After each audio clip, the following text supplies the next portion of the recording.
कहन राज को कर नमन, करु महान यह काज।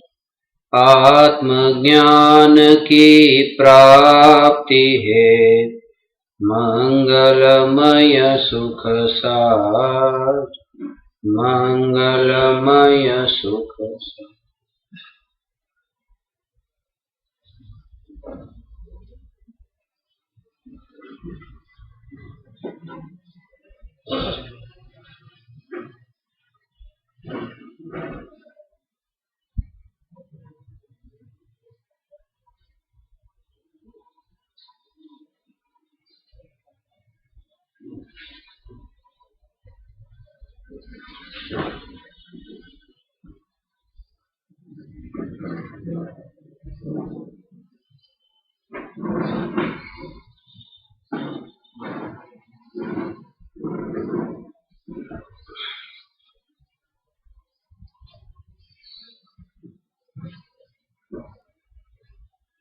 चैतन्य स्वभावी भगवान आत्मा अनादि अनंत शुद्ध चैतन्य मात्र है, ज्ञान मात्र है। मैं चैतन्य मात्र, ज्ञान मात्र भगवान आत्मा हूं। ऐसी स्वसंवेदन प्रत्यक्ष निर्विकल्प आत्मानुभूति जब प्रकट होती है, तब सम्यक दर्शन, सम्यक ज्ञान, सम्यक चारित्र प्रकट होते हैं। तब रत्नत्रयी की उपलब्धि होती है। रत्नत्रयी की उपलब्धि जिस समय यहाँ पर्याय में हुई, उसी समय देव शास्त्र गुरु की यथार्थ श्रद्धा होती है। और इसके संबंध में हमारी थोड़ी चर्चा चल रही है। मूल मार्ग सांभळो जिननो रे, करी वृत्ति अखंड सन्मुख। नोय पूजा दीनी जो कामना रे, नोय वालू अंतर भव दुख। करी जो जो वचननी तुलना रे, जो जो शोधीने जिन सिद्धांत।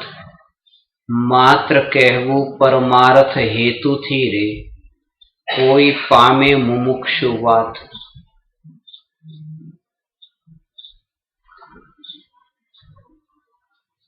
सद्गुरु के वचन को सुनकर भाव ग्रहण कर तत्संबंधी तत्व विचार करके वस्तु व्यवस्था में उस उपदेश का मिलान करे। किसी भी व्यक्ति पर हमें श्रद्धा होती है, वह श्रद्धा उसके वचन के माध्यम से होती है। जैसे किसी व्यक्ति ने आपको वचन दिया, उस व्यक्ति ने आपको वचन दिया है कि रविवार को दोपहर में 12 बजे मैं तुम्हें तुम्हारे पैसे लौटा दूंगा। और आज शुक्रवार का दिन है। जब गुरुवार, शुक्रवार, शनिवार, अब रविवार जब आया और रविवार को 12 बजे जैसे उसने वचन दिया था, उस वचन के अनुरूप उसने पैसे लौटा दिए। फिर दोबारा उसने आपके पास पैसे लिए कि मैं तुम्हें ये पैसे फिर अब सोमवार को 12 बजे लौटा दूंगा।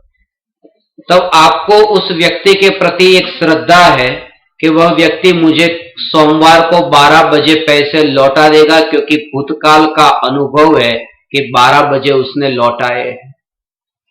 जो वचन है उस वचन को घटना में घटित करते हैं। जब घटना में वह वचन घटित होता है, तब उस व्यक्ति पर श्रद्धा स्थापित होती है कि यह व्यक्ति सच्चा है। ऐसे ही जब सदगुरु के वचन की यह जगत जो है, ये संसार, ये अनित्य है। आ जगत आखू क्षणिक छे ने आत्मा एक नित्य छे। आत्मानो अनुभव बस एकमात्र नित्य छे। इस जगत को दो भागों में विभाजित किया, एक और अनित्य और दूसरी और नित्य। इस चैतन्य तत्व के अतिरिक्त जगत में जो कुछ भी दिखता है वह सब अनित्य, और वह अनित्यता की असारता का बोध होने पर सहज नित्यता की ओर दृष्टि जाती है। उसका विचार करें, इस बात को मान मत लेना। जो यहां से आपको कहा जा रहा है उसे मान मत लेना। ईश्वर है ऐसा भी मत मानना, ईश्वर नहीं है ऐसा भी मत मानना। क्योंकि यहां भारत देश में जन्म लिया, यहां बचपन से ही हमें समझाया गया कि ईश्वर है, तो हमने बचपन से ही ये मान लिया कि हाँ ईश्वर है। रशिया में वहां पर उनको बचपन से ही ये सिखाया जा रहा है कि ईश्वर नहीं है, तो बच्चे बचपन से ही मानते कि ईश्वर होते ही नहीं है। ये दोनों ही व्यक्ति सत्य को उपलब्ध नहीं हो सकते, दोनों में से किसी को सत्य नहीं मिल सकता, क्योंकि बचपन से दोनों ने ये मान के ही रखा है कि ईश्वर है, उसने मान के रखा है ईश्वर नहीं है।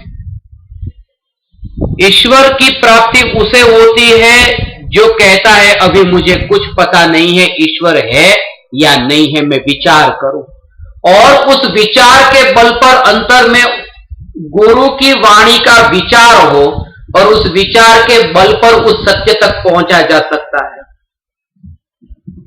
विचार के बल पर सत्य तक पहुंचा जा सकता है, और सत्य तक पहुंचने के लिए कहीं भागने की जरूरत नहीं है, दौड़ने की जरूरत नहीं है।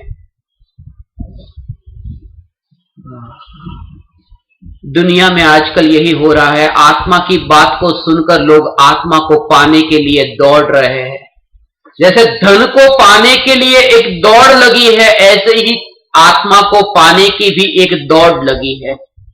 और जो आत्मा को पाने के लिए दौड़ते हैं वे कभी आत्मा को नहीं पा सकते, क्योंकि दौड़ना तो उस वस्तु की ओर होता है जो वस्तु हमारे से दूर हो।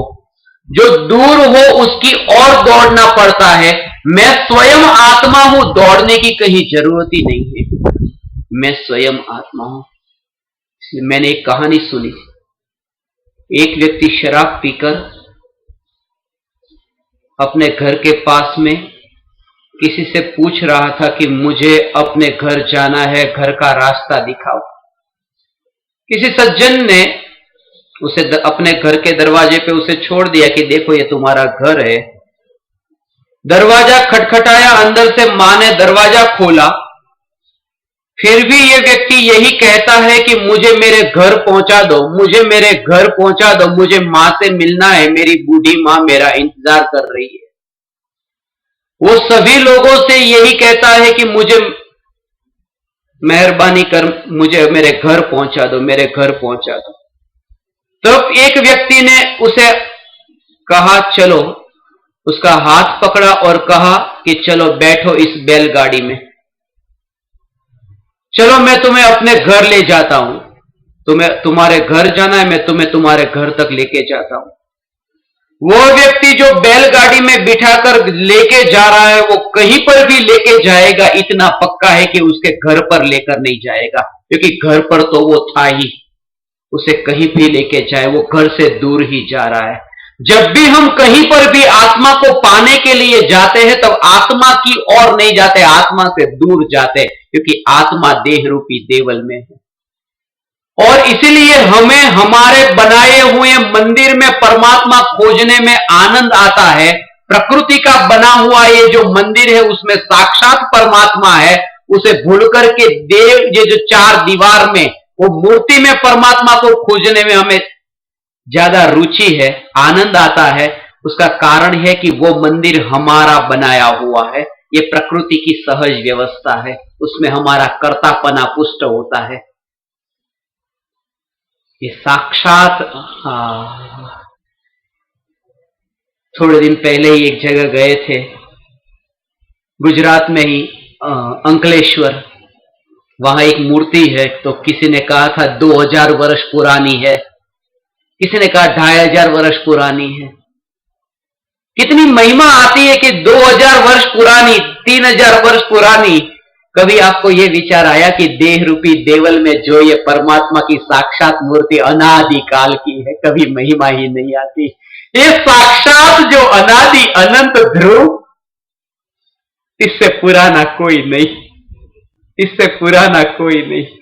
अनादि से मैं चैतन्य तत्व। गुरु के मुख से जब ये आत्मा के बारे में भगवान सुना, यही आत्मा है। ये आत्मा जो है वो देह में है, आत्मा है देह में है, और आत्मा में राग द्वेष के खराब भाव है।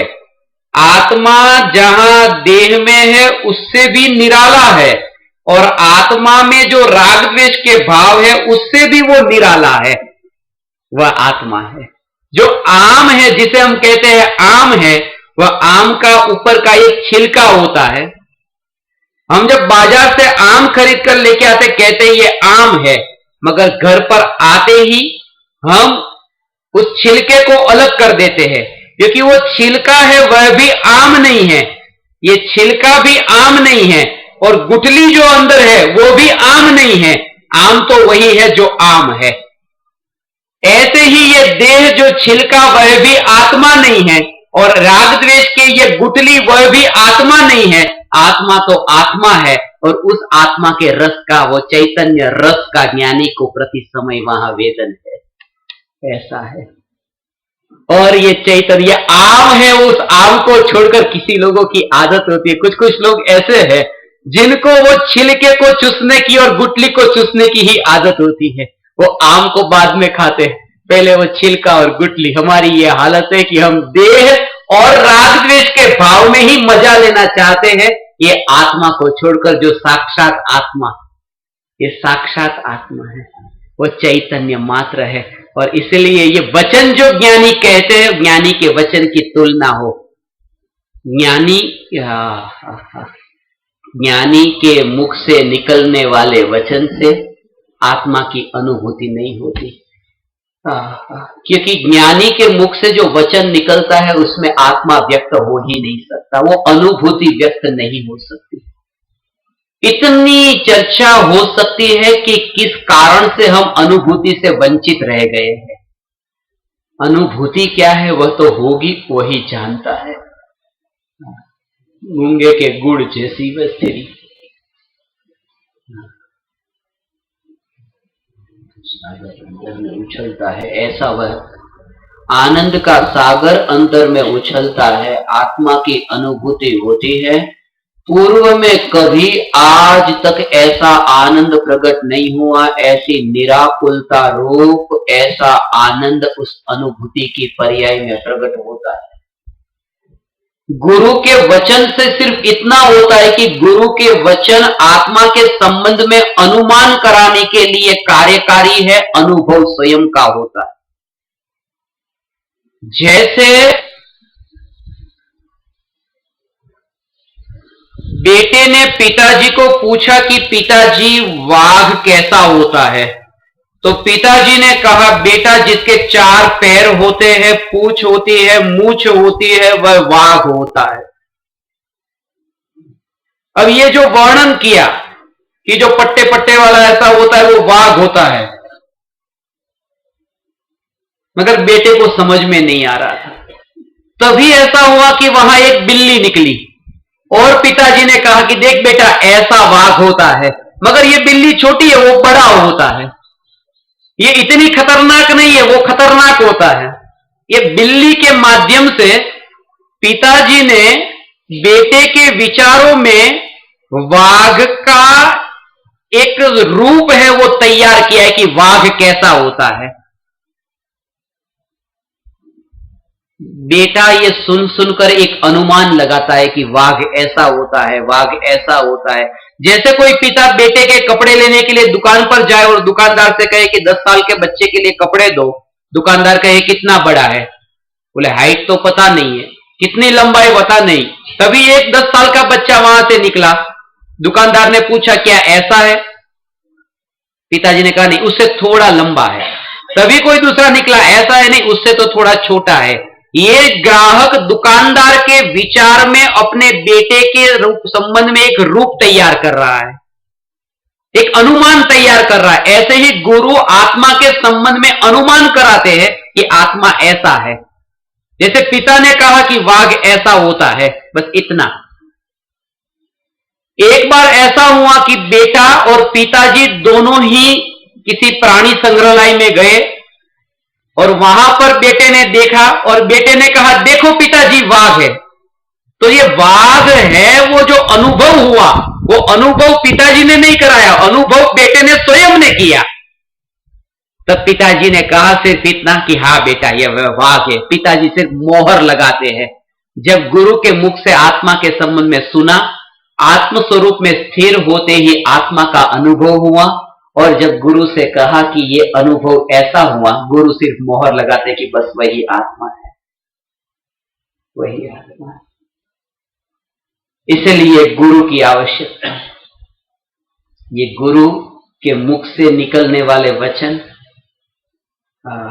अनित्यता की असारता से धर्म की शुरुआत होती है। ये वचन की तुलना करना कि जैसे ही हमारा जन्म होता है, जन्म होते ही जैसे हम प्रति समय मृत्यु की ओर जाते हैं, ये जो वचन है कि क्या हम सचमुच मृत्यु की ओर जा रहे हैं? जिसे हम मृत्यु कहते हैं वह मृत्यु नहीं, वह मृत्यु की पूर्णता है। मृत्यु तो यह है कि हम प्रति समय मर ही रहे, जन्म होते ही।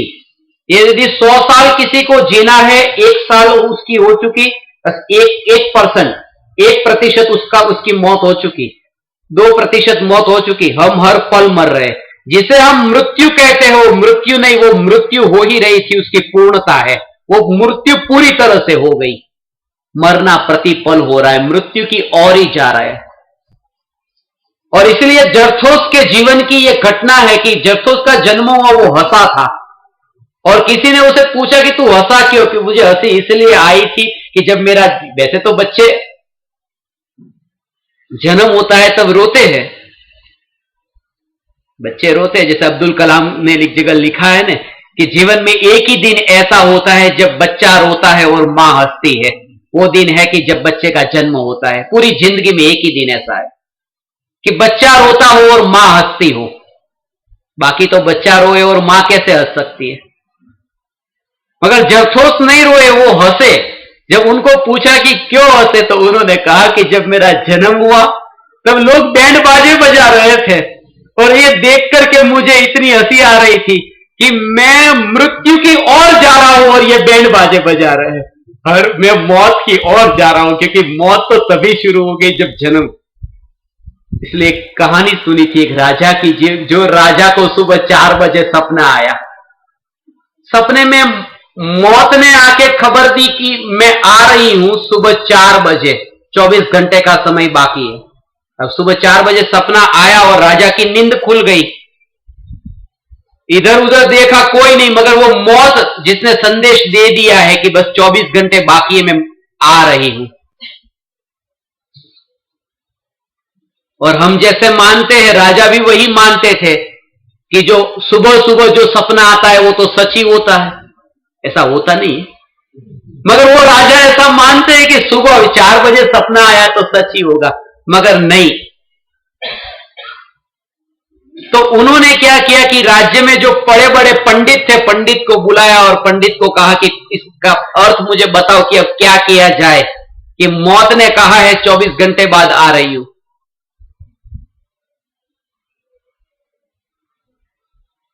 पंडित सब विचार कर रहे थे, कोई निर्णय नहीं ले पा रहे थे, क्योंकि पंडित का निर्णय लेना बहुत मुश्किल होता है, क्योंकि पंडित पढ़े लिखे होते। वे निर्णय नहीं ले पा रहे थे कि क्या करना चाहिए। तभी राजा का एक बूढ़ा नौकर था। उस बूढ़े नौकर ने राजा को कहा कि आज तक पंडित कोई निष्कर्ष पर नहीं पहुंच पाए, एक काम कीजिए, आपका ये जो तेज दौड़ने वाला घोड़ा, उस घोड़े पर बैठ जाइए और यहां से जितना दूर जा सके उतने दूर चले जाइए। राजा घोड़े पर बैठे और महल से इतने दूर, राज्य से इतने दूर की मीलों का फासला तय करके इतने दूर गए कि दूसरे दिन सुबह 4 बजे घोड़ा थक गया। अंधेरा था, राजा जंगल में पहुंच गए थे और उस अंधेरे में राजा जंगल में पहुंच गए। राजा ने घोड़े को बहुत कोशिश की कि घोड़ा थोड़ा और आगे जाए। 4 बजे घोड़ा आगे नहीं जा सका। तब राजा ने सोचा कि क्यों नहीं जा रहा। राजा घोड़े पर से जैसे ही नीचे उतरे कि राजा का पैर, वहां एक सांप था, सांप के ऊपर गिरा, सांप ने राजा को डंस लिया और वहीं राजा की मृत्यु हुई। राजा जब महल से दूर जा रहा था, दौड़ रहा था घोड़ा, राजा सोच रहा था कि मौत से दूर भाग रहा हूं, वो मौत के नजदीक जा रहा था। 4 बजे मौत आनी है, बिल्कुल सही समय पर सांप ने कह दिया कि 4 बजे यहां आना था, बराबर है। मैं सोच रहा था कि वो घोड़ा लेके आएगा या नहीं, मगर लेके आ गया। मौत वो उस समय जो आनी है, गुरु के जो वचन है कि हम हर पल मृत्यु की ओर जा रहे हैं, यहां की असारता का ऐसा बोध हो भगवान, मृत्यु का ऐसा बोध हो।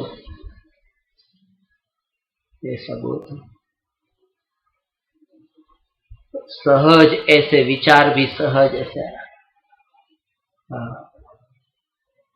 जितनी अनित्यता की असारता का बोध होगा नहीं तो जितना अनित्यता को इकट्ठा करने का भाव जो है वो भाव सहज चला जाए।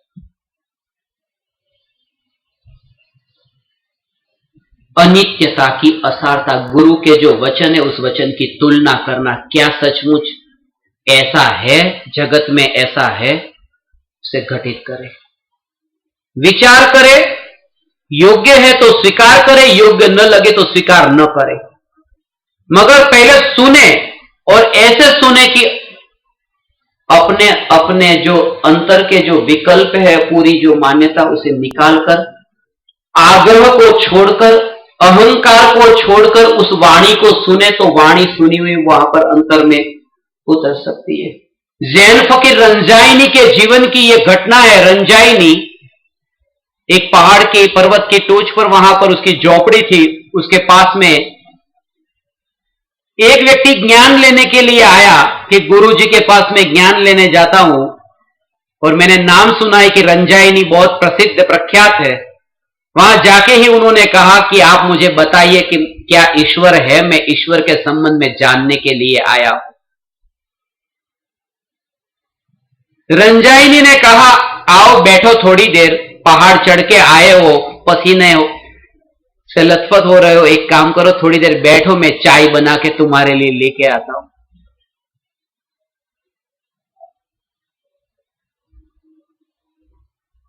रंजाइनी चाय बनाने अंदर गए, चाय बनाकर लेके आए। चाय की जो प्याली थी वो चाय की प्याली उस व्यक्ति को दी और रंजाइनी ने चाय डालना शुरू किया।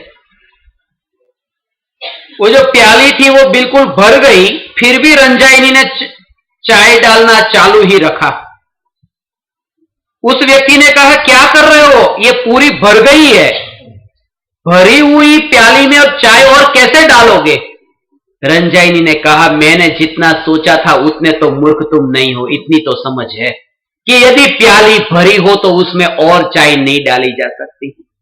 तुम इतने आग्रह और अहंकार से भरे हुए यहां आए हो कि मैं तुम्हें ईश्वर की बात बताऊं तो वहां कैसे जाएगी। तुम पहले थोड़े खाली हो जाओ, थोड़े खाली हो जाओ। और गुरु के पास आने का भाव इतना ही है, बिल्कुल खाली हो जाएगी। गुरुजी मुझे कुछ नहीं आता, ऐसा जीव नियम से, अंतर से अनुभव को प्राप्त होता है। मैं कुछ नहीं जानता, मैं कुछ नहीं जानता, मैं कुछ नहीं जानता। सोक्रेटिस ने इतना कहा कि मैं कुछ नहीं जानता, मैं इतना जानता हूं कि मैं कुछ नहीं जानता। उसने क्या लिखा, मैं इतना जानता हूं कि मैं कुछ नहीं जानता, बस। मगर वो इतना तो जानता था कि मैं कुछ नहीं जानता, जो इतना भी नहीं जानता कि मैं कुछ नहीं जानता, बस इतना खाली हो गया। वो गुरु के पास जाकर पाता है, सदगुरु के पास जाके पाता है। ऐसी आहा, ऐसा स्वरूप है भगवान। ये जो चैतन्य तत्व है, गुरु के वचन की तुलना करे, जैसे है अनित्यता की असारता। ये भाव जो आते हैं ना, उसमें भी ये कि चैतन्य परमात्मा से महान और कुछ भी नहीं। एक विचार करें, इससे पहले भी हमने कितनी बार मुनि धर्म अंगीकार किया, मगर मुनि धर्म अंगीकार करने से धर्म हो जाता तो अभी तक मुक्ति क्यों नहीं मिली? हाथ में मोर की पीछी, मोर पीछ, मुनि होके इतने ऐसे घूमते रहे कि मोर की पीछी ले लेके, यदि मोर पीछी हाथ में रखने से यदि धर्म हो जाता तो मोर को पहले ही धर्म होना चाहिए। मोर तो हमेशा ही मोर पीछी के साथ रहता है।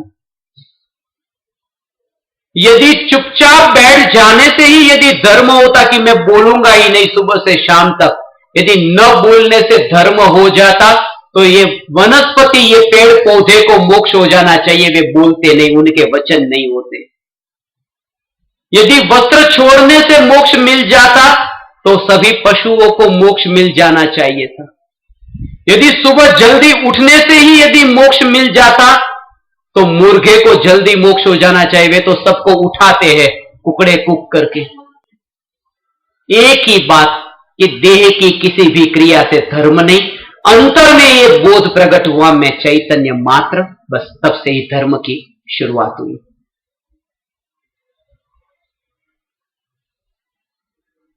ऐसा है। यहां है ना, अनुभूति उसका नाम है।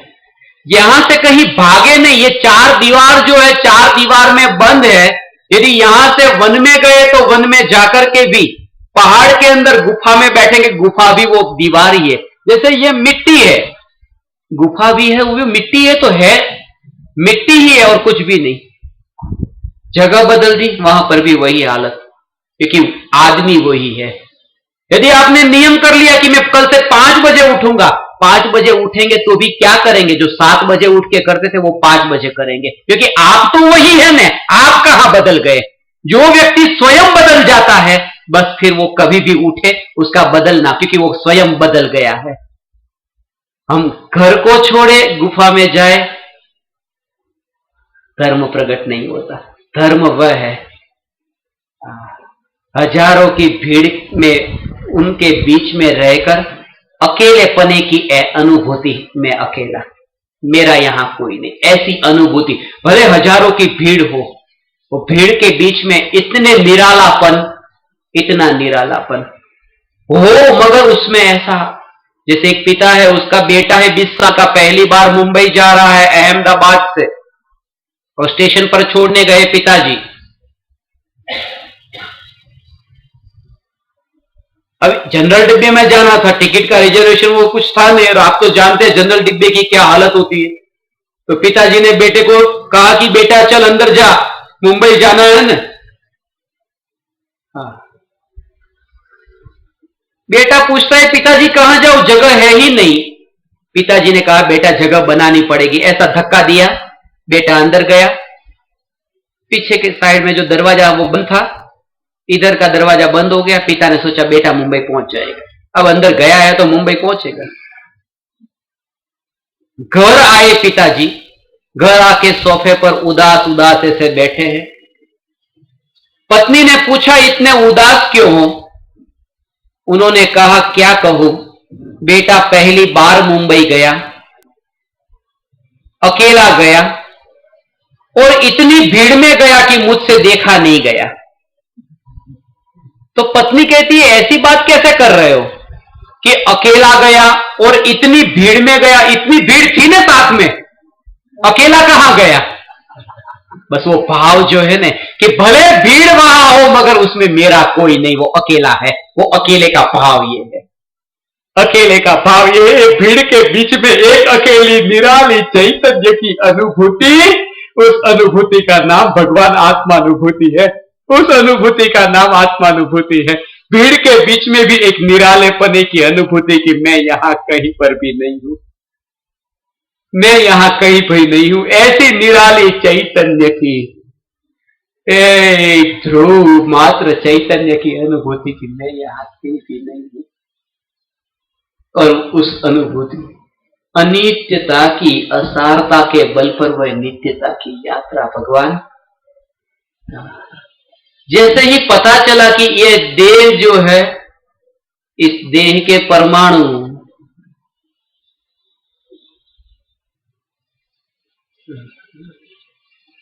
रास्ते पर गए, चलते चलते जैसे देखा कोई चींटी पैर में नीचे आके मर गई। ज्ञानी को चींटी की मृत्यु नहीं दिखाई देती कि चींटी मरी। प्रत्येक प्राणी के मृत्यु की घटना के समाचार स्वयं की मृत्यु का संकेत है। वो हमें ये इशारा कर रहे कि तुझे ऐसे जाना है, तुझे ऐसे जाना है। ये देह ऐसा ही है, मिट्टी का। अभी 98 डिग्री का अभी टेम्परेचर, 110 डिग्री हो गया, बस खत्म। 10 डिग्री का ही फासला है। 10 डिग्री गर्म हुआ, गया। कच्चे बांस जैसा ये देह है, और उस देह से जब अनित्यता समझ में आए, ये धन संपत्ति, ये नदी के पानी के बहते हुए प्रवाह जैसे है, ये बोध ऐसा हो बहते हुए प्रवाह जैसे। कोई व्यक्ति चाहे कि नदी का जो पानी बह रहा है, उस बहते हुए पानी को वो रोक दे क्योंकि आगे न जाए, वो रोक दे आगे न जाए, मगर वो रोक नहीं सकता क्योंकि वह पानी कितने ही गांव से उस नदी से गुजरता हुआ वह पानी आया आया आया, कहीं रुका नहीं। वो रुकने के लिए नहीं, वो बहने के लिए है। यदि फिर भी कोई रोकने की कोशिश करे तो वो पानी में बह जाएगा, वो डूब जाएगा, वो खुद मर जाएगा, क्योंकि जो रुक नहीं सकता उसे रोकने की कोशिश कर। उस व्यक्ति को हम पागल कहेंगे जो पानी जो बहता बहता आता है उसे रोकने का प्रयास करता है। मगर हम वही काम कर रहे हैं कि जो 1000 रुपए की नोट हजारों लोगों के हाथ से बहती बहती बहती हमारे हाथ में आती, हम तिजोरी में बंद करना चाहते हैं कि आगे न जाए, इधर ही रह जाए। अब कितने ही लोगों के पास बहती आई है तो कैसे नहीं जाएगी, वो आगे जाने वाली है। उसे रोकने का प्रयास करने में मनुष्य जीवन को गंवाना है। ज्ञानी को ही जागृति के आया, वो गया। ऐसा बहता प्रवाह जब दृष्टि में आता है तब जीवन का रहस्य समझ में आ जाता है। भगवान, मैंने कहानी सुनी, गुरु पूर्णिमा का दिन था। शिष्य के पास गुरु को देने के लिए कुछ भी नहीं था और उसे गुरुकुल छोड़कर जाना था। गुरु के चरणों में उस शिष्य ने मस्तक झुकाया। सभी बच्चे कुछ न कुछ गुरु जी को दे रहे थे। तो इस शिष्य ने गुरु जी को इतना ही कहा कि मैं वचन देता हूं कि जीवन में मुझे कभी भी कोई भी वस्तु मिलेगी तो मैं आपको दे दूंगा, मगर अभी मेरे पास आपको देने के लिए कुछ भी नहीं है। गुरु जी ने कहा ठीक है।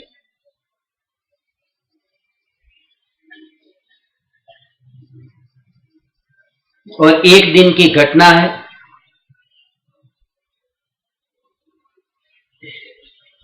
ये व्यक्ति राज्य में कहीं जा रहा था। तभी राजा आगे मरने वाला था और मरने के संकेत थे, और इस व्यक्ति ने राजा को कहा कि आप आगे मत जाना, वहां मर सकते हैं, संभावना। तो राजा खुश हो गए और राजा ने कहा कि तूने मेरे जीवन मुझे दिया है, तुझे मुझे बचाया है, तुझे जो चाहिए आज वो मांग ले, आज मैं तुझे देता हूं, जो चाहिए वो मांग। अब हमें भी यदि कोई कहे कि आपको जो चाहिए वो मांगो, यदि कोई राजा कहे कि जो चाहिए वो मांग लो, तो हम यही मांगेंगे कि राजा आप गद्दी पर से नीचे उतर जाओ और मुझे पूरा राज्य ही दे दो, क्योंकि जो चाहिए वो मांगा है।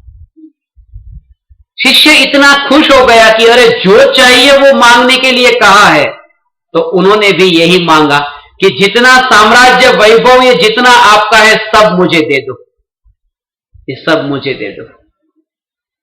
बहुत खुश था शिष्य, सब मुझे दे दो। और राजा ने कहा ठीक है, मगर तुरंत ही शिष्य के चेहरे पर उदासीनता छा गई, क्योंकि तुरंत ही याद आ गया कि गुरु को वचन दिया है कि जो मुझे मिलेगा वो मैं आपको दे दूंगा।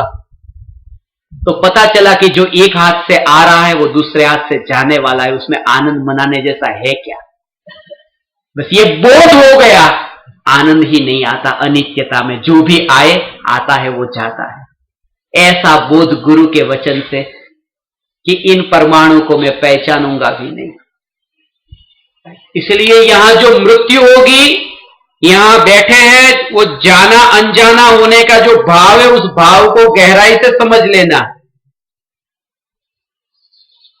इसलिए फिल्मों में आपने देखा होगा कि फिल्मों में ऐसे बात करते हैं, बेटा है, मां है या पिताजी है,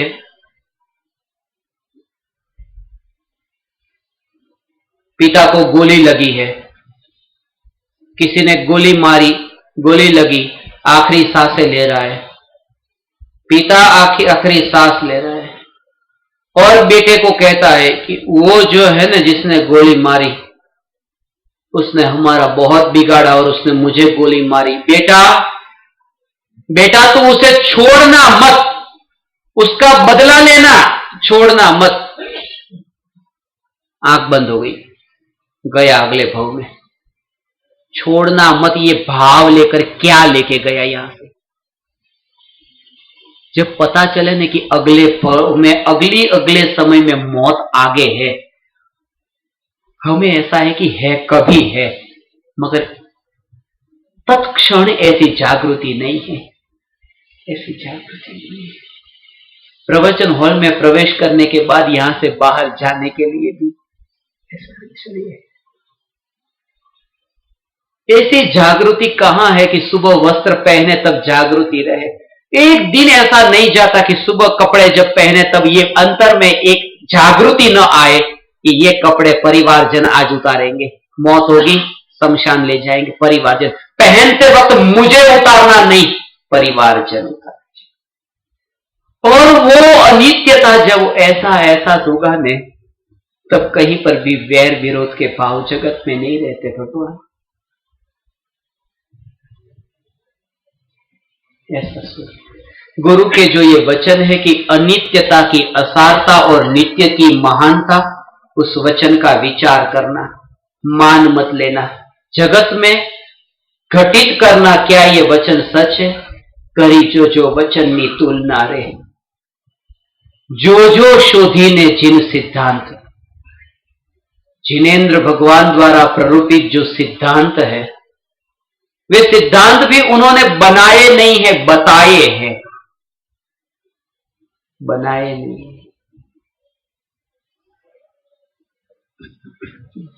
धर्म वैज्ञानिक है, इसलिए हर एक सिद्धांत के पीछे कुछ न कुछ वैज्ञानिक कारण है। और इसीलिए आज की जो युवा पीढ़ी को यदि धर्म के साथ में जोड़ना हो तो उसे शास्त्रों के प्रमाण से नहीं, वैज्ञानिक दृष्टिकोण से समझाना होगा। इसलिए उसे उस वैज्ञानिक दृष्टिकोण से मनुष्य के चित्त की कैसी अवस्था है उसके रूप में समझाना होगा। इसलिए जर्मनी में एक सिगमंड फ्रॉइड हुआ,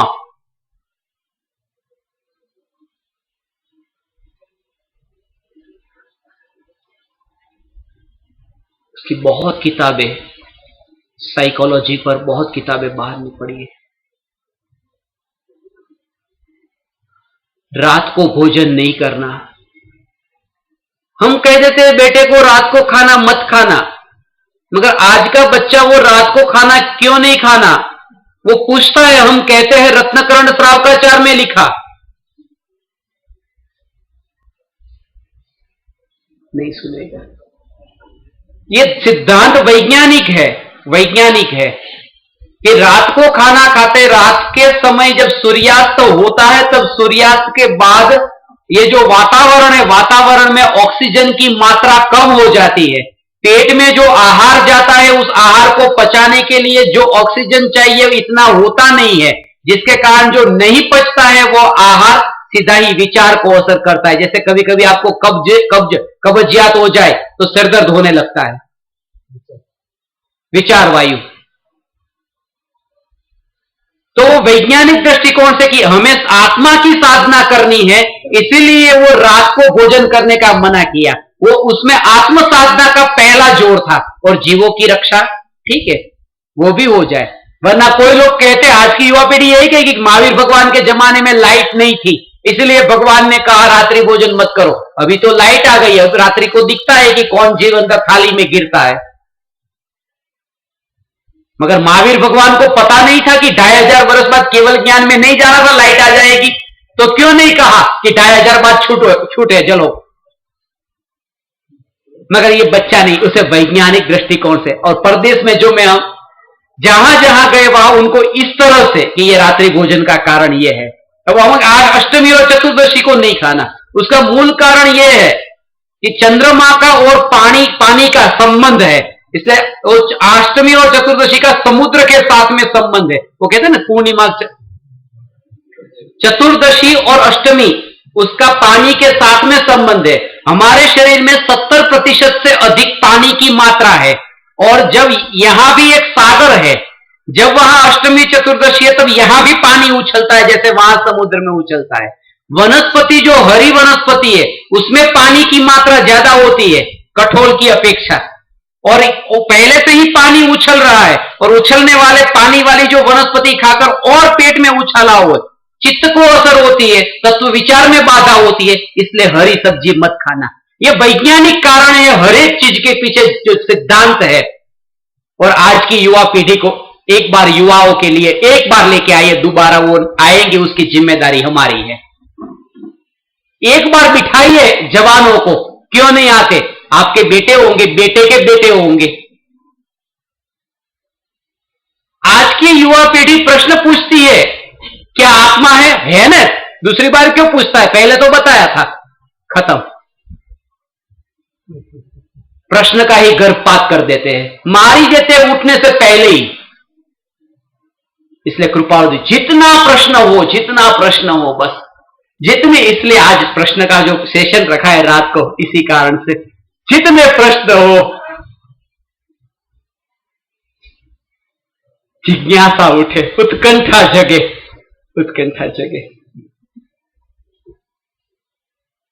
पूछेगा तब तो उसे समाज अपना प्रश्न हो, बस अपना प्रश्न। आज तक हमने प्रश्न भी पूछे ना, वो उधार पूछे हैं, कहीं से पढ़े हुए, अपने नहीं है।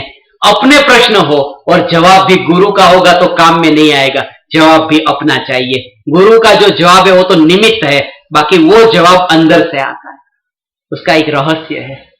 आज तक हमने ये माना है कि गुरु के पास जाते तो गुरु के पास जाकर शंका का समाधान लेके आते, और समाधान का भाव क्या है कि एक नोटबुक में शंका लेके गए थे ये गुरु के पास, और वहां गए, और जब वापिस आए तब नीचे समाधान लिख करके आए, उसका नाम समाधान नहीं है। वरना गए थे तब एक नोटबुक भर के गए थे, आए तब दूसरी भर के लेके आए, 2 नोटबुक का बोझ लेके आए।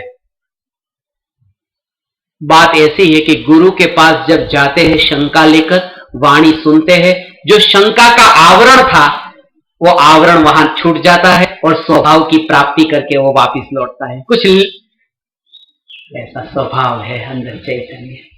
जैसे मूर्ति के ऊपर, पत्थर में से मूर्ति बनाते हैं तो मूर्ति के ऊपर लगाते क्या चिपकाते क्या है? कुछ नहीं, छेनी और हथौड़ी लेकर जो व्यर्थ है वो निकाल देते हैं। भगवान अंदर हाजिर है। ऐसे ही ये सब भगवान अंदर हाजिर है, सिर्फ शंका का आवरण लेकर आए हैं, और गुरु के पास जब आते हैं तब शंका इधर निकल जाती है और भगवान बन के वापिस जाते हैं। कुछ ऐसा है सर, उसका नाम समाधान, उसका नाम समाधि से समाधान होता है। ये शब्द जो है ना, समाधि और समाधान, ये दोनों में समा शब्द मुख्य, समाधि से समाधान होता है। अंग्रेजी में एक शब्द है मेडिसिन और एक शब्द है मेडिटेशन, दोनों में एक मुख्य है मेडी शब्द मुख्य है। वो भी एक औषधि है मेडिसिन, और मेडिटेशन वो भी एक औषधि है। वो देह की औषधि को मेडिसिन कहा, और आत्मा की औषधि को मेडिटेशन ध्यान कहा। इसलिए कृपालु देव ने कहा औषध विचार ध्यान, औषधि है वो, औषधि औषध विचार ध्यान। इन सिद्धांतों को घटित करे, मान मत लेना। और जब घटित होगा तब सारा जगत चैतन्य का मेला, चैतन्य का मेला दिखेगा, चैतन्य का मेला दिखेगा। ये बात अच्छी तरह से भगवान समझ लेना। रूस में जॉर्ज गुरजीफ हुआ। जॉर्ज गुरजीफ ने अपने 30 साधकों के साथ में एक बंगले में साधना रखी थी, और उस साधना के बाद, साधना 30 दिन की थी, और शिष्यों को कहा था कि देखो ध्यान रखना, कौन दूसरा व्यक्ति क्या कर रहा है तुम्हें नहीं देखना है, तुम अपने में रहो बस। और जैसे किसी ने की नजर वहां पड़ी कि कोई ये कर रहा है, तुरंत ही वो साधना में से बाहर, किसी पर में मत जाओ, बस अपने में। और वो निरीक्षण कर रहे थे सभी का। पहले 3 दिन में ही 27 शिष्य निकल गए।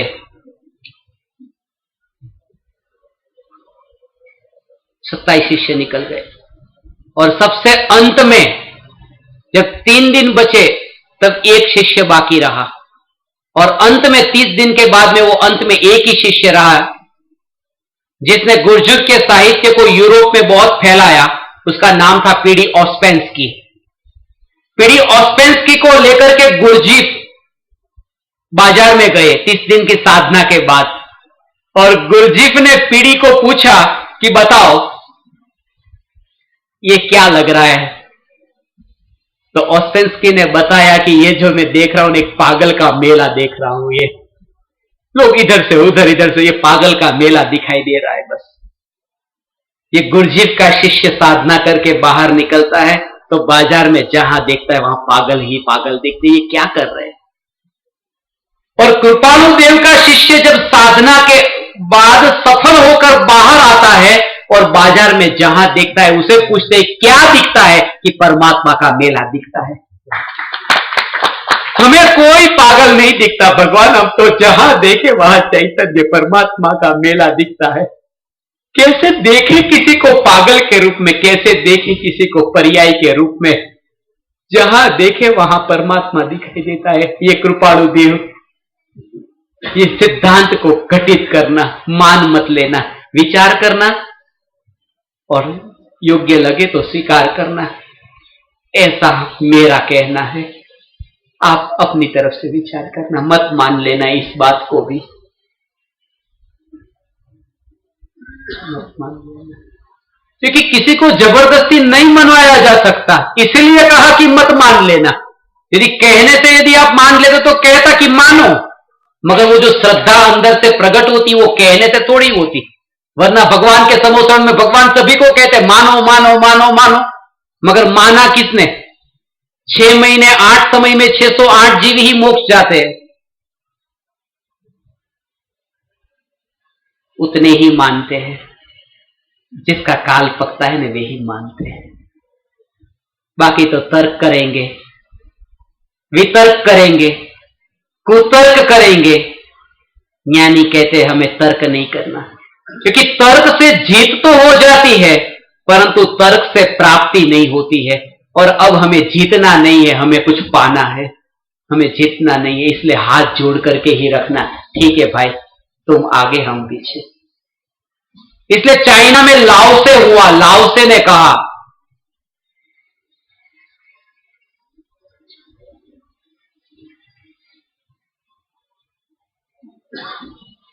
कि किसी की हिम्मत नहीं है कोई मुझे हरा सके, किसी की ताकत नहीं है कोई मुझे हरा सके, क्योंकि जीतने वाले लोगों की कतारों में मैं, जीतने के लिए लाइन में रहने वाले लोगों की कतार में मैं खड़ा ही नहीं रहता। किसकी हिम्मत है कोई मुझे हरा सके? किसी की हिम्मत नहीं है कि कोई मुझे धक्का देकर के लाइन में से पीछे भेज दे, क्योंकि मैं सबसे पीछे ही खड़ा रहता हूं। हाथ जोड़ के, मुझे किसी से जीतना नहीं है भगवान, कोई तर्क नहीं, तर्क से जीत होती है, प्राप्ति नहीं। तत्व विचार से प्राप्ति होती है, इसलिए कहा विचार करे, जो भी सुना उसका विचार करे। मात्र कहू परमार्थ हेतु थी, कोई पामे मुमुक्षु बात।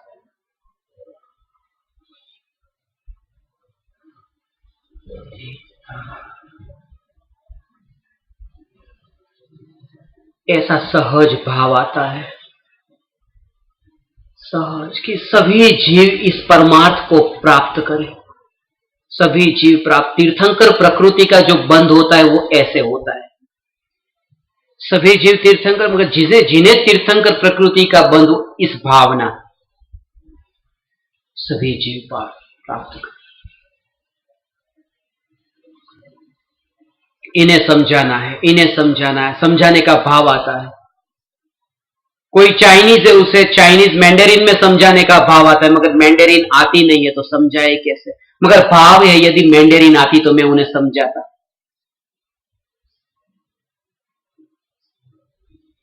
यदि तागालोग आती तो मैं उसे समझाता, वो फिलीपींस से आया है, मैं तागालोग आती तो मैं उसे समझाता। भाव आता है, मगर आती नहीं है तो क्या करे, मगर भाव है। और इतना नहीं, कुत्ते के लिए भी, अरे कुत्ते की भाषा मुझे नहीं आती वरना मैं कुत्ते को समझाता, गाय की भाषा मुझे नहीं आती वरना गाय को समझाता। ऐसा जैसा तत्व मैंने यहां अनुभव किया और मैंने जाना, सभी जीव ये जाने, मैं सभी को कहूं कि यह स्वरूप ऐसा है, मगर मुझे भाषा नहीं आती। और उस भाव के बल पर, भले भाषा नहीं आती, भाव के बल पर तीर्थंकर प्रकृति का बंध होता है। और वो प्रकृति जब उदय में आती है तब भावना फलित होती है, भाव फळ्या। कारण के तीर्थंकर थया पछी त्यारे भाव फळ्या, कारण के तीर्थंकर थया पछी खाली मोढेथी એટલો જ અવાજ નીકળ્યો, ઓમ ઓમ ઓમ ઓમ ઓમ નીકળે છે ને કૂતરો કૂતરાની ભાષામાં સમજી લે છે, ગાય ગાયની ભાષામાં સમજી લે છે, સમોસરણમાં મનુષ્ય મનુષ્યની, દેવ દેવની ભાષામાં સમજી લે છે। એ જે પહેલા ભાવના હતી કે બધાને એની ભાષામાં સમજાવું, આ ભાવનાથી બંધાયેલા કર્મોનું ફળ એવું કે ત્યાં પણ એ ઉદયમાં આવ્યા કર્મ અને બધા પોતાની ભાષામાં સમજી લે છે। वहां वो स्थिति घटित हो सकती है। मैं भी कल रात को द्विधा में पड़ गया था, क्योंकि एक टीम आई थी हमारे पास जो आई थी कि आप गुजराती में बोलना, हिंदी में मत बोलना। और उसके बाद फिर दूसरी एक टीम आई थी, उन्होंने कहा हिंदी में ही बोलना। अब ओम निकल, ओम ओम ओम ध्वनि, तभी ऐसी तो सुविधा भगवान नहीं है कि हिंदी वाला हिंदी में समझ जाए, गुजराती वाला गुजराती में। मगर भगवान भावना ऐसी है। हाँ, हिंदी समझने वाले लोग हैं, सब हिंदी समझते। कुछ लोग ऐसे होंगे हिंदी नहीं समझते, वो भी समझते हैं, फिर भी नहीं समझने जैसा कहते हैं, समझते थोड़ा बहुत। तो कृपालु देव का जो ये तत्व ज्ञान है ना, आज जो गुजरात में जितना है, मध्य प्रदेश, उत्तर प्रदेश, राजस्थान, महाराष्ट्र, बिहार, ये जो उत्तरांचल, इन प्रांतों में कृपालु देव का इतना नहीं जितना गुजरात में। और इसलिए जहां जहां हमारे मित्र है, वहां उस प्रांत में जिनको कृपालु देव के प्रति अहोभाव है और वो अर्थ जानना चाहते हैं, उनके लिए ये भाव करके कि उन्हें भी ये हिंदी में समझ में आए तो वो परिचित हो कृपालु देव से, इसलिए ये हिंदी में रखा। वे भी जाने सभी जीव, बाकी तो जानते हैं। वो सीरियल आती है, सीरियल वाले को खत लिख के कहते हो सास भी कभी बहुत ही गुजराती में चालू करो, वहां तो सब समझ में आता है, कहानी घर घर की वो सब समझ में आता है। और यहाँ पर कहने आते हैं कि गुजराती होगा तो ठीक है, सब समझ में आता है। परमात्मा, एकमात्र परमात्मा, की सभी जीव उस तत्व को पाले। गुरुदेव तो कहते थे, कांजी स्वामी ये कहते थे, कागड़ा माथी जाशो, कागड़ो होय ने ए कागड़ो एने मांस खातो होय, पण मांस खावा मळे तो ए कागड़ो एकलो मांस न खाय, ए काका काका करीने बधाने बोलावा जशे अने पछी ए बधा भेगा मळीने मांस खाशे। भले खाय छे मांस, પણ હું એકલો નહીં, જ્ઞાની તો કે તમને જો પોતે આવો અંતરમાં અનુભવ થાય ને, જો એ ભાવ ન આવે ને કે બીજાને પણ આ વાત મળે તો કે કાગડામાંથી જાય. સહેજે જ્ઞાનીને સહેજે આવો ભાવ આવે છે, સહેજે કરુણાનો ભાવ આવે છે. એ ગુરુની કરુણા સહજ છે ભગવાન. और કરુણા એટલા માટે નથી કારણ કે લોકો ત્યાં આવે છે. ગુરુ એટલે ઉપદેશ નથી આપતા કે ભાવ સહિત લોકો ઉપદેશ સાંભળવા માટે આવે છે.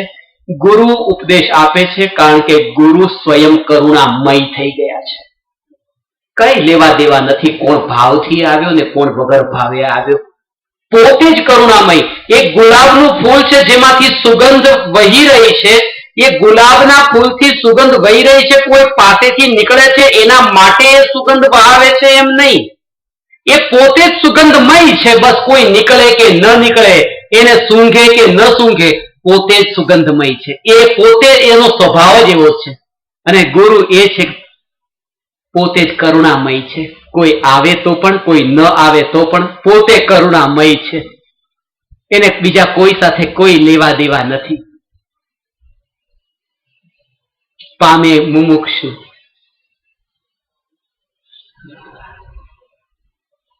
यदि मोक्ष पाना अंतिम कदम है तो मुमुक्षु होना पहला कदम है।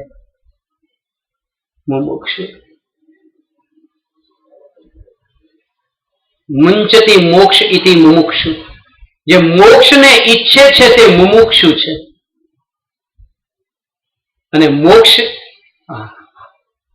मोक्ष एटले आ मोक्ष कयो निज शुद्धता।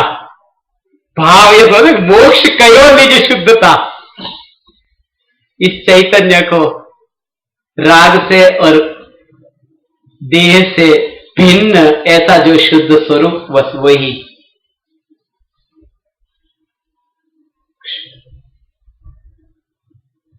ज्ञान दर्शन चारित्रनी शुद्धता रे एकपणे अने अविरुद्ध जिन मार्ग ते परमार्थ थी रे एम कहूं सिद्धांत बुद्ध।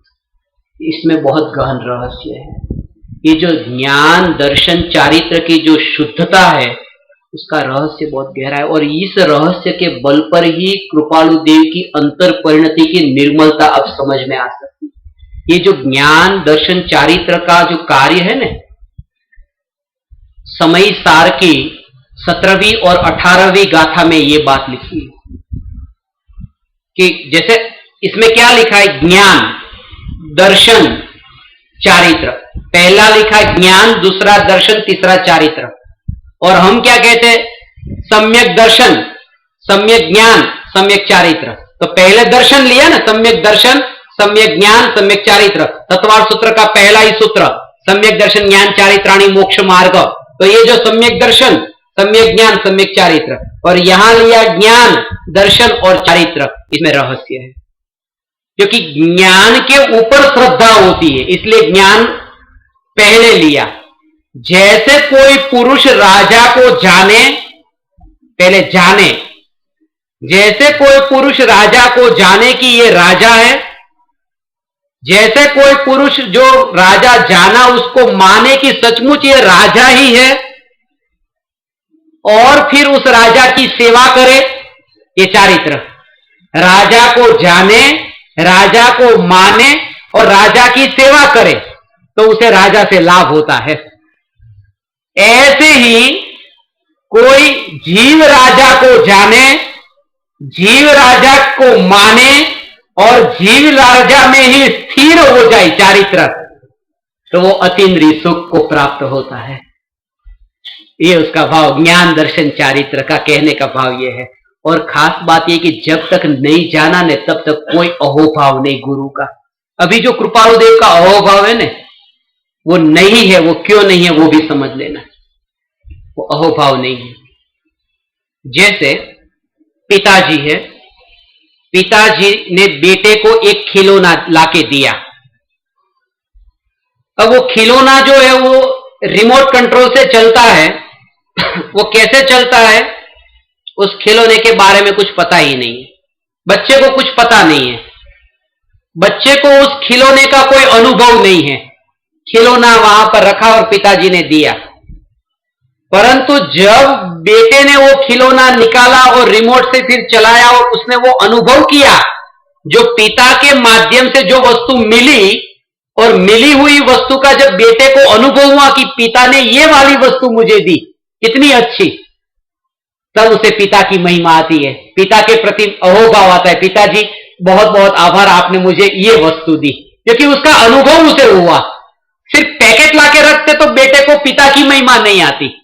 अब गुरुदेव ने, कृपालु देव ने हमें आत्मा दिया, मगर अनुभव कोई है नहीं।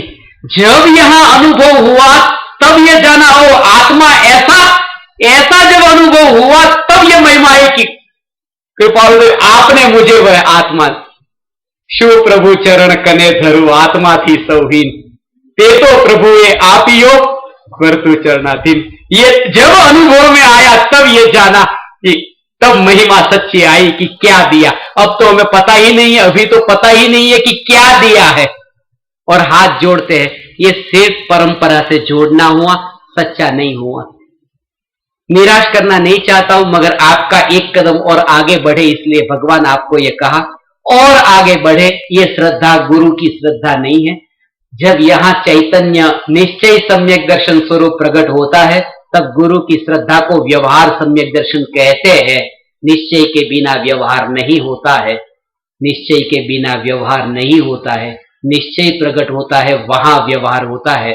श्रुत ज्ञान के अंश है निश्चय और व्यवहार। जहां श्रुत ज्ञान होता है वहां निश्चय व्यवहार होता है। मिथ्यात्व की भूमिका में कुश्रुत ज्ञान होता है, श्रुत ज्ञान नहीं होता है। उसका विशेष वर्णन तो नई दर्पण में भी किया है, और समयसार की 11वीं गाथा में भी उसका विशेष वर्णन है। मोक्षण प्रकाशक के 7वें अध्याय में तो पूरा यही विवेचन है। ऐसा स्वरूप है भगवान। इसलिए ज्ञान दर्शन चारित्र की शुद्धता रे एक पणे ने अविरुद्ध, वो एक पने का जो भाव है ना, वो गहरा है।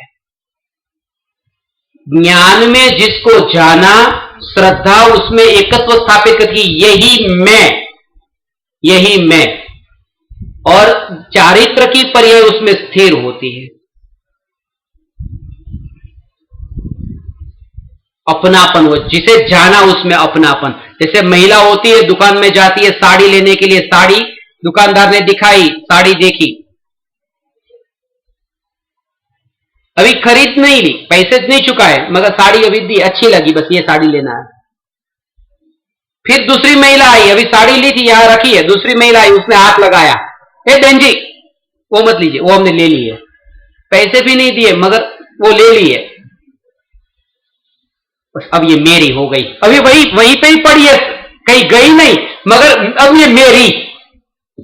जिस साड़ी को जाना, उस साड़ी में माना कि अब मेरी, और सच्चा तो तब मानेगी जब पैसे देगी। अभी जो मानना है ना, ये मेरी, ये हमारा, अभी मैं आत्मा हूं, बस ऐसा है।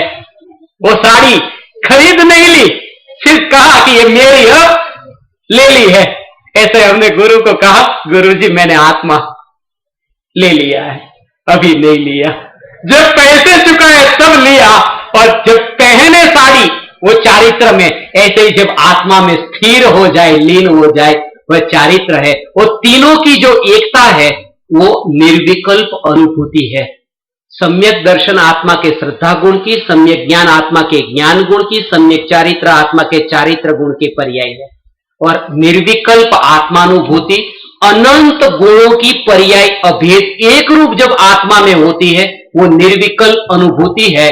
अनपर्टर्ब्ड स्टेट ऑफ मेडिटेशन, वो जो ऐसी निर्विकल्प अनुभूति है, उसका गहन रहस्य है कि ज्ञान की पर्याय आत्मा में, श्रद्धा की पर्याय आत्मा में, अनंत गुणों की पर्याय आत्मा में कैसे स्थिर होती है।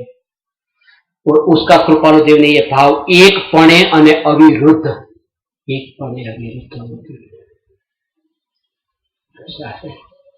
जाना और उस पर माना। जैसे चेक लिख दिया मगर नीचे सिग्नेचर नहीं कि पैसे नहीं मिलेंगे बैंक में। ये चेक लिखने का मतलब जानना, ये ज्ञान। जितनी लिखावट होती है, नोट्स बनाते, ये सब ज्ञान। ये चेक लिख दिया, सिग्नेचर हो तो लिखा हुआ काम का। ऐसे ही श्रद्धा की सिग्नेचर हो, तब वो जो जाना उस पर श्रद्धा हो, और जब श्रद्धा हो और तब बैंक में लेके जाए चारित्र प्रैक्टिकल, तब पैसे मिलते हैं। ऐसे ही ज्ञान, श्रद्धा और चारित्र तीनों की एकता के फल में पूर्णिमा के चांद समान मुक्ति रूपी लक्ष्मी की प्राप्ति होती है। आपका समय हो गया?